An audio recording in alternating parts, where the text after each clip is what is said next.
Welcome, traveler, to the ruins of Mykine. My name is Herodotus, and I am a traveler from Hyrcanassus. I retrace the cause of various events, such as wars and great calamities.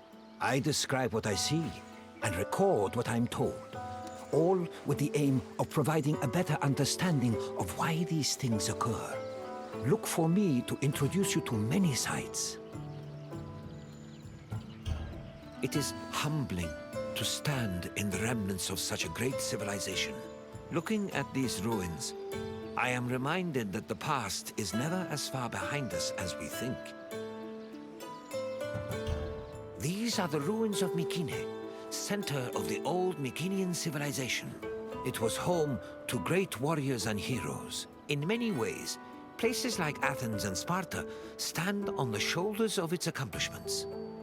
This tour will take you through its ruins and introduce you to its most important monuments, revealing its history in the process. I hope you enjoy yourself. I'll be waiting for you at the end of your visit.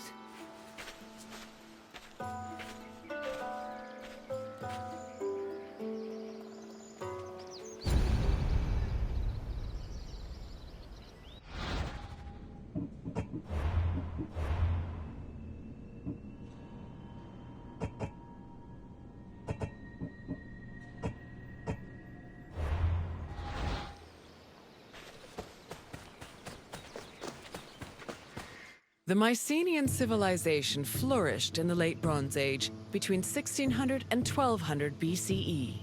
During this period, it was mainly located in the Peloponnese and central Greece. Mycenaeans were known for exploring distant lands. Notably, they battled the Hittite-allied city of Walusa in a conflict that was believed to be the inspiration for Homer's Trojan War. But the Mycenaean people didn't only travel to fight. They learned much from their neighbors, the Minoans of Crete, such as how to write syllabic script on clay tablets. Such tablets provide evidence that Mycenaeans spoke an early form of Greek. They also tell of how great Mycenaean kings ruled over their warriors from opulent palaces in places like Mycenae, Thebes, and Knossos.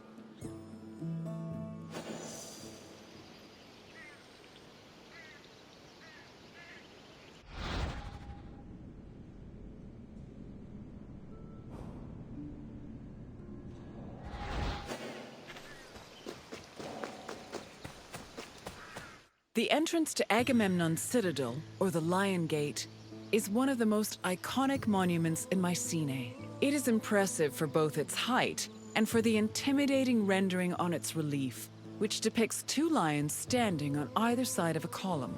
Unfortunately, the lions' heads, which were presumably made of a precious metal or higher quality stone, have been lost to time. The gate was most likely meant to greet a triumphant king returning home from successful military campaigns and to awe foreign visitors.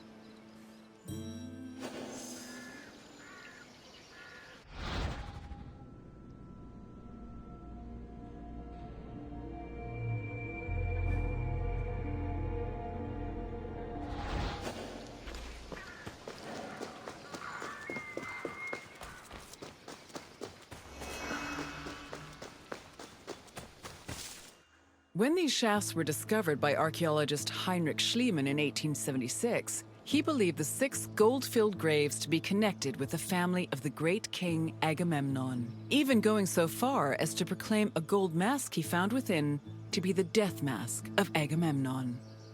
However, this was refuted by later excavations, which showed that the 19 bodies buried in the shafts dated back to a few hundred years before Agamemnon was even born.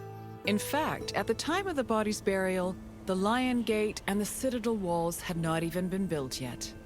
It's estimated that the people in the graves were members of the first Mycenaean dynasty. The graves later became a place of worship for Mycenaean kings, who raised walls to protect them. These walls helped preserve several incredible artifacts, including women's jewelry, death masks, and masterfully crafted weapons.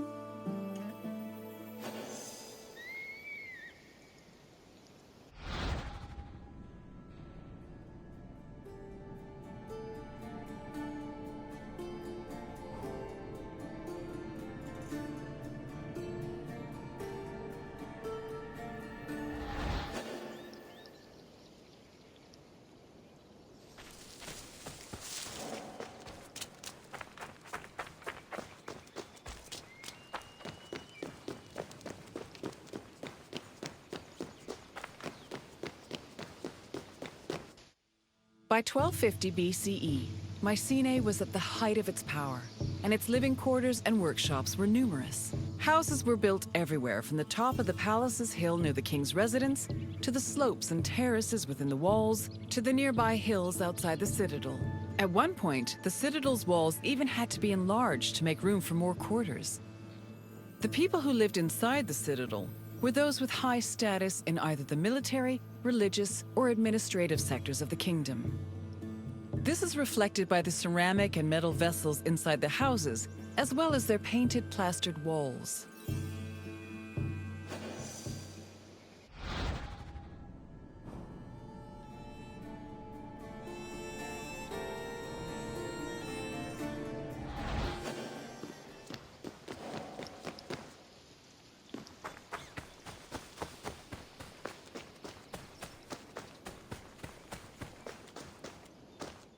A traveler seeking an audience with the king would have first ascended a steep ramp from the Lion Gate to the citadel's summit. Here, they would have walked into the palatial complex through a grand entrance called the propylon. Once inside, their gaze would immediately be drawn to the palace's main hall, a monumental area known as the Megaron. The vividly decorated Megaron, which glittered with precious objects and colorful frescoes in its heyday, was where the king would have received the traveler. If the king was feeling generous, he would have shared with the visitor the palace's most marvelous feature, its commanding and majestic view, which stretched from the plain of Argolis to the gleaming Aegean Sea.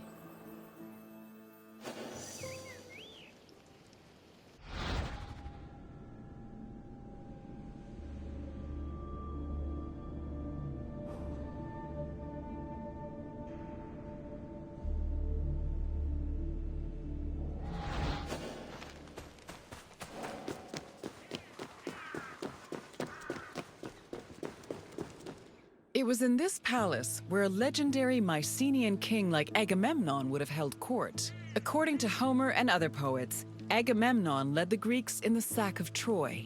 Stories say that he was a fearsome warrior on par with Achilles, but also an overly ambitious and arrogant ruler. He sacrificed his own daughter, Iphigenia, to convince Artemis to grant his ships passage to Troy. After conquering the city, he returned to Mycenae with mounds of riches, and a Trojan named Cassandra as his concubine. Agamemnon's wife, Clytemnestra, was not pleased with her husband's sacrifice of their daughter. She plotted to murder her husband out of anger. The plot was successful, and, depending on the version of the story, Agamemnon was either murdered in his bath by Clytemnestra or killed by his cousin Aegisthus during a banquet.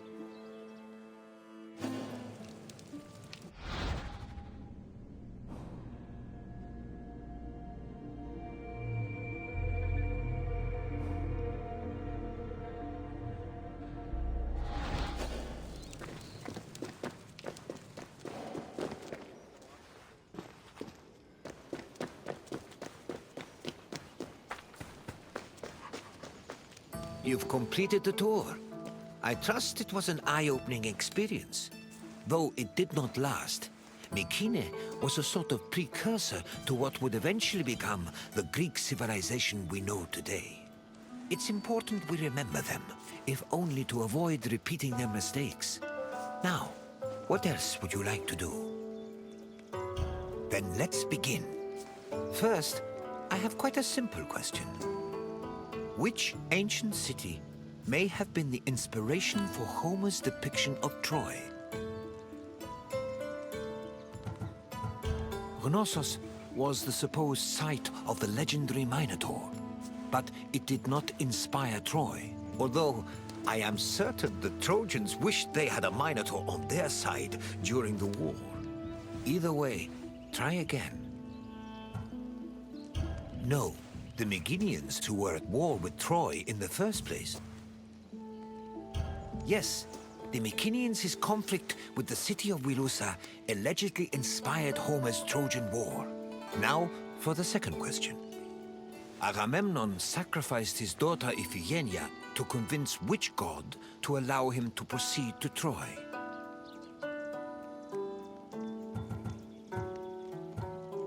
Yes, Agamemnon sacrificed Iphigenia to reconcile with Artemis, who then allowed his ships to pass to Troy.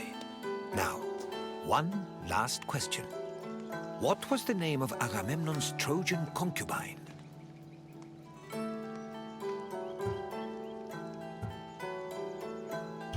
Correct.